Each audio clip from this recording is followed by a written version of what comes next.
Hola chicos, ¿qué tal? Soy Paula de Speak Spanish with Paula, and today you'll learn 3 different ways to express your feelings or emotions by using the verb dar, to give. And by the way, it's an irregular verb in the yo form. It's not yo do, but yo doy. And the rest are conjugated as a regular AR verb. Tú das, él da, nosotros damos, vosotros dais, ellos, ustedes dan. Alright? We use these expressions in everyday conversation all of the time. Just saying. The first one is dar nervios. Dar nervios. Don't even try to translate it because it doesn't make sense. Give nerves? What are you talking about? I told you it doesn't make sense, so nervios mean nerves. When something te da nervios, you get a feeling along the lines of fear and worry. Let's imagine you see a child riding a bike for the first time and he's not very skillful yet. You could say, me da nervios verlo. Me da nervios verlo. Me da nervios que se caiga. Me da nervios que se caiga. So you feel kind of worried that he falls down. It's not actually fear, but it makes you nervous, right? Or maybe a friend of yours have to give a presentation and he doesn't like to speak in public. You could say, a él le da nervios hablar en público. A él le da nervios hablar en público. Él se pone nervioso.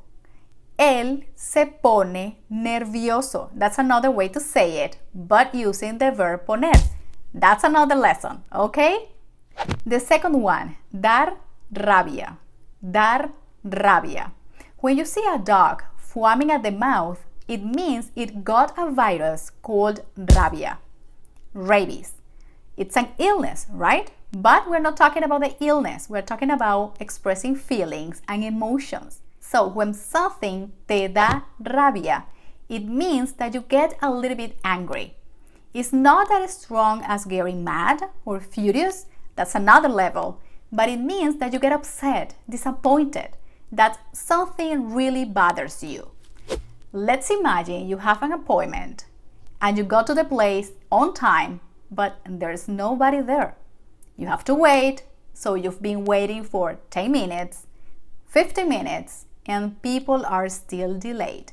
You could say, me da rabia la gente que no llega a tiempo. Me da rabia la gente que no llega a tiempo. Me da rabia la gente que no llega a tiempo. Me da rabia la gente que no es puntual.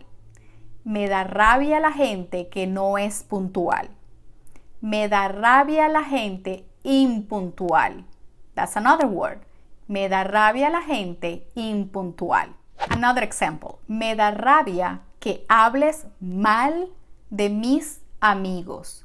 Me da rabia que hables mal de mis amigos. Me da rabia que hables mal de mis amigos. A él le da rabia la gente que camina lento. A él le da rabia la gente que camina lento. A él le da rabia la gente que camina lento. Alright, so you get upset, you get disappointed.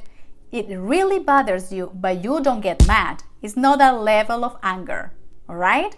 And the last one, dar miedo. Dar miedo. When something te da miedo, you get scared. The feeling you get is fear. You are afraid of something.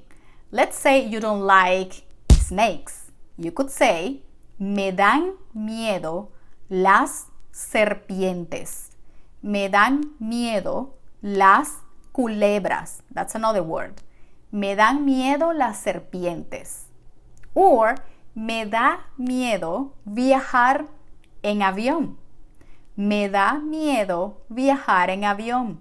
A ella le da miedo salir sola de noche or por la noche. Both are correct. A ella le da miedo salir sola de noche. A ella le da miedo salir sola de noche. A muchos niños les da miedo la oscuridad. A muchos niños les da miedo la oscuridad. A muchos niños les da miedo la oscuridad. And of course, you could use all these expressions in the past, in the future, as a question or as a sentence. You could say, me dio nervios, me dio rabia, me dio miedo in the past. A ella le dio miedo salir sola. Me dio miedo viajar en avión. A él le dio rabia que no lo llamaras. A él le dio rabia que no lo llamaras. Or using the future. Me dará nervios, me dará rabia, me dará miedo. A él le dará rabia si no llegas a tiempo. A ella le dará miedo salir sola. Or the other form of the future. Me va a dar miedo. Using the verb ir. Me va a dar rabia. Me va a dar nervios. Alright? That's pretty much what I wanted to teach you today. Don't forget to put it into practice because you know what they say. If you don't use it, you lose it. Thanks for learning with me. I highly appreciate it. Don't forget to subscribe, to hit the notification bell, and to give me a thumbs up. I'll see you next time in the next video. Ciao!